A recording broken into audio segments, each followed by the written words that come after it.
When we lift from the bottom, everybody rises. when we lift from the bottom, Everybody rises. We're talking about everything except the one thing that connects every struggle across our state, and that's poverty.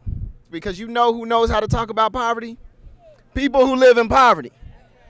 And you know who we need to be listening to as elected officials on poverty? People who live in poverty.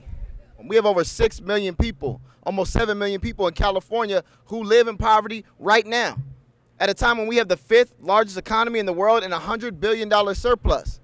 I knew when the pandemic hit, I wasn't in office when it started, but I knew that it wasn't going to hit everybody the same. It was going to hit the people who are always hurting first, who are always hurting the hardest. It was going to hit us. And that means that the recovery has to hit us too. People are struggling. People were struggling before the pandemic, and they barely held on during the pandemic.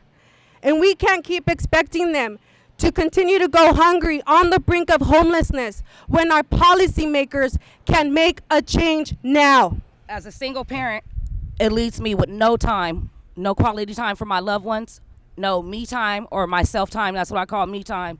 At the end of the day, I feel drained. I work 50 hours a week, sometimes more. Sometimes I do 120 hours a pay period. well, today you have the opportunity to make a difference. And you must make that difference loud today. You must make that difference today to where not only they hear your voice, but you are demanding that they know that the lives that you are living today are unaccepted. And so I'm looking forward to the conversation today. I'm looking forward to identifying solutions. Our housing crisis is rooted in poverty.